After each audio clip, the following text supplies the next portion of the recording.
Hi, everybody. I'm Tanya Pobeda. I'm a PhD candidate at Ryerson and York Universities in the Communication and Culture program. And this is a response to the Patrick Jagoda piece, Gaming the Humanities. And my paper is entitled Navigating Hybridity, Mashup, and Messy Collisions with and Within Digital Humanities. And it's June 2nd, 2020. And I'm so privileged, proud to be presenting at the Canadian Society for Digital Humanities with my colleagues, Mark, Nathan, John, Alex, and my professor, Dr. Jason Boyd. So thanks very much for having me. So first, a quick bit about me, which is illuminating to this response and this panel discussion. I'm a transdisciplinary scholar. I do game design. I am a board game researcher. I look at the gender and racial representation in the board game sector. I fly drones, I dabble, and I'm a certified practitioner in artificial intelligence, natural language processing. I am a VR and AR mixed realities practitioner, and I think probably fair to say an all-around odd duck.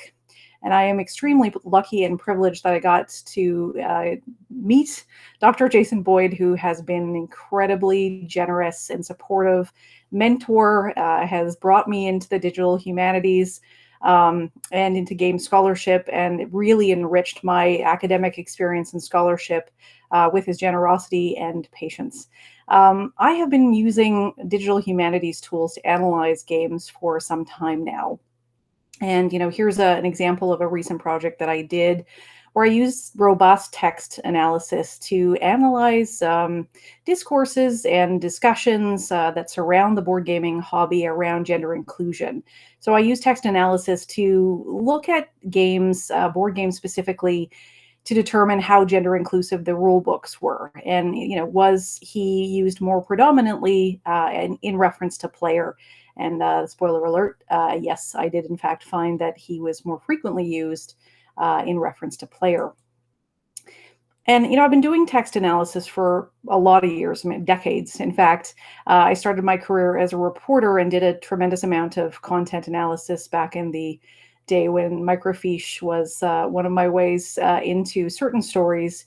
Don't miss the nausea.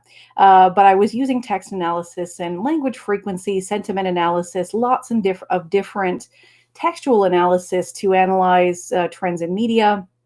When I went into corporate Canada, I was doing a lot of that work as well. And when I went back to school recently, did a master's degree, I was looking at interviews with content and game designers around serious games in nursing instruction and looking for emphasis and privilege within the construction of certain types of games. In this case, a series of games about nurse practitioners helping vulnerable populations. And so in a way, I am, again, an odd duck, and I feel like a many-armed creature reaching into a lot of different spaces and disciplines to do my scholarship and also to support my making, which I'll get into in a moment. So I span a lot of different areas. I embark in game design for learning. I, again, create mixed reality experiences. I use text analysis. I create VR models. I will create chatbots that say nice things to you or nasty things to you. You can have long conversations with them, and I also engage with critical code studies. And I think that that's a very interesting aspect to the Jagoda piece that talks a lot about categorization and boundaries, limitations and delimitations of certain practice areas where the overlap occurs. And I feel, as a scholar, that I do this quite often. Again, Dr. Boyd is tremendously patient, where I am kind of at the smorgasbord of different ideas, and I grab and pick lots and lots of different transdisciplinary notions and techniques and skill sets and literature to really facilitate a quite eclectic set of scholarship and certainly making, which I'll get into in a sec. So there I am, probably in that darkest space in the overlap between new media studies, as the Jagoda piece talks about, and digital humanities, coexisting sometimes strictly in the digital humanities, and then traversing more into the center of new media studies, but mostly occupying that dark overlapping space between them. And one of the things that really resonated with me in the piece, and I think one of the reasons I was invited to the panel, was this idea that making is a hermeneutic, and I really fundamentally believe that. It's actually something that I've had a proclivity toward my entire life and career. It wasn't enough for you to tell me a few key points about something as a reporter. I kind of liked the embedded reporter model where I was shadowing people and living their lives for a while and really getting in as deep as possible to any story, just so I could understand like the rhythms, the human rhythms of a particular, way of living, a particular type of job. I really wanted to understand as much as I reasonably could. And that really followed me when I did work in the private and public sector, where, if you asked me to talk about a piece of software, I needed to know how it was made. I would teach myself that piece of software. So, in the Jagoda piece, the notion of making is instead a hermeneutic that enables processes and a mode of world making. Getting in deep and inside something, I think, is incredibly important to my scholarship. And so much so that I have really endeavored to make games as much as I study games. And so one example of a game that I've created, I've made a few, is McLuhan's Maelstrom, which is a very digital humanities project that really helps to enhance the learning and scholarly understanding of the laws of media, the tetrad, and the concept of media effects. And in this case, it's a deck building game, a collectible deck building game, where it is also a mixed reality experience where you're playing the cards, they're going out into the maelstrom or the marketplace. They're acting on other technologies, invoked or summoned into that marketing space. Think Magic the Gathering, for those of you who know about that, where you summon that technology, and it sort of battles in the arena of technologies, creating different media effects for those deployed technologies, like obsoleting certain technologies or obsolescing, enhancing, retrieving, and reversing. So that's the kind of game that I've been creating, and this is really an embrace of hybridity for educational and creative expression. I guess sometimes I don't necessarily know the rules and the divides, so I'll just again pick and choose from that cafeteria option of different types of creative expression, and that's what I did with this game. So it is a real mixed reality, digital analog hybrid, and I used close text analysis and close reading to create it. Similarly, I've created something recently called Slumber Party Tasseomancer. When I was a little kid, my grandfather taught me the art of tea leaves reading, and it always really stuck with me. And it was a particular type of reading tea leaves, an Edwardian type of tea leaf reading that's very common in the Irish, Scottish, and Welsh communities. And it was basically, a way of navigating uncertainty. And I wanted to, doing some very close reading and thinking about, times of difficulty, how people can navigate that that anxiety, and created a game again using a real hybrid model of mixed reality experience. So the fortunes actually appear before you through an interface on your smartphone, and it allows you to get some positive, affirming, self-confidence related messages that help you sort of navigate psychological pressure. And so it also then stealthily teaches you how to read tea leaves on your own.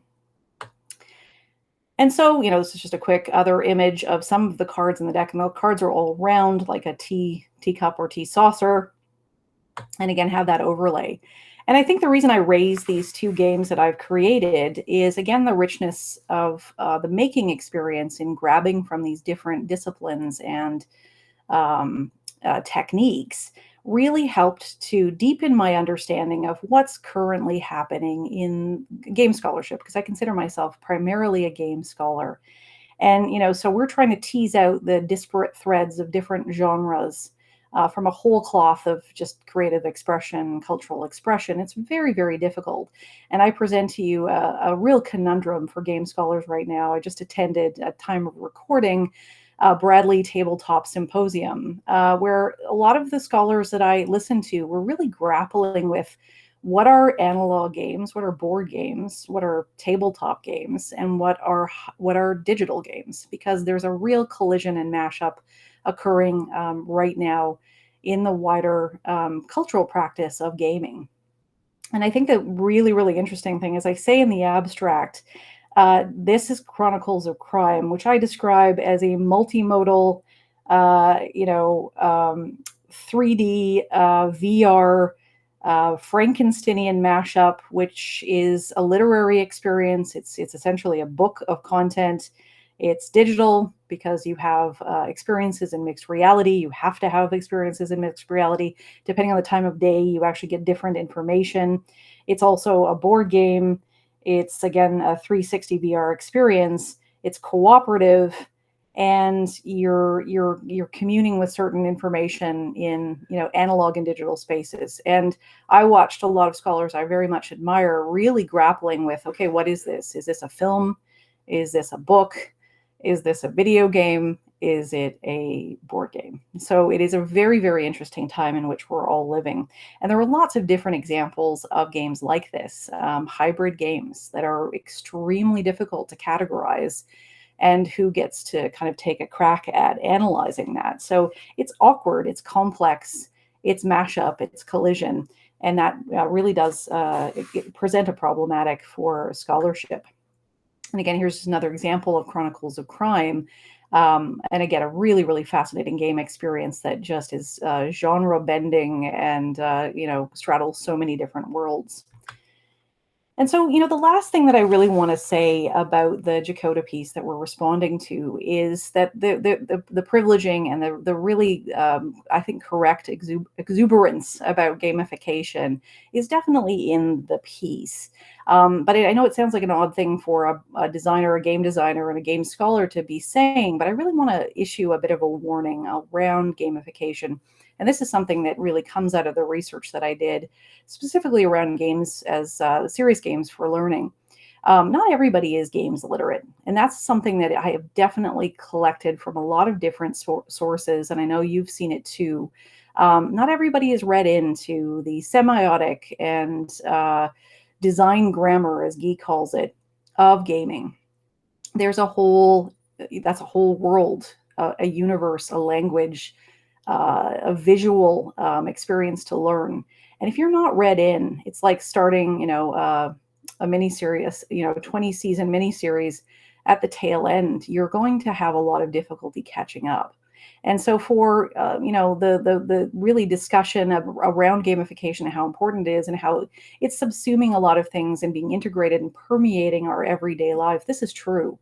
But a caution on that play that not everybody is read into games and gaming culture. And there's really good reason for that. And that's where my other scholarship really delves into that there are a lot of invisible ropes and visible ropes and barriers to different intersectionalities, getting access to games and gaming literacies.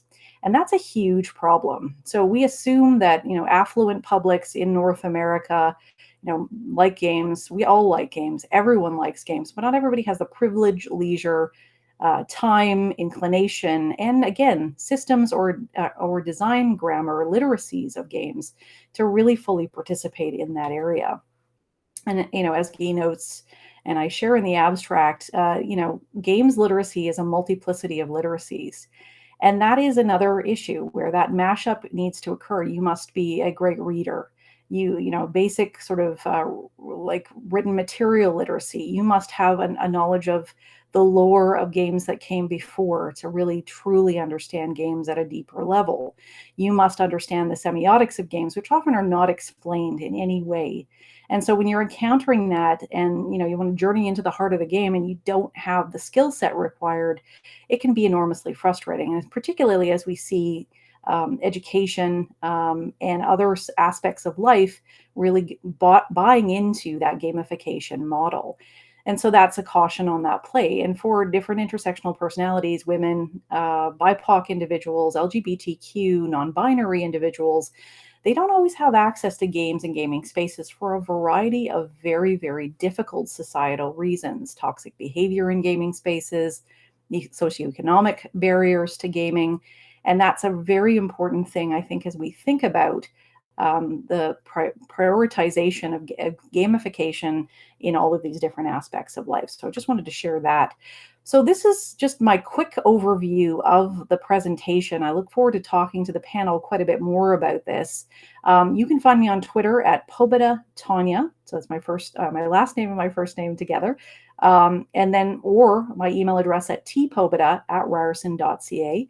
And again, it's been an enormous privilege to talk to all of the fellow members of the Canadian Society for Digital Humanities, and an honor to be with this panel today and with Dr. Boyd.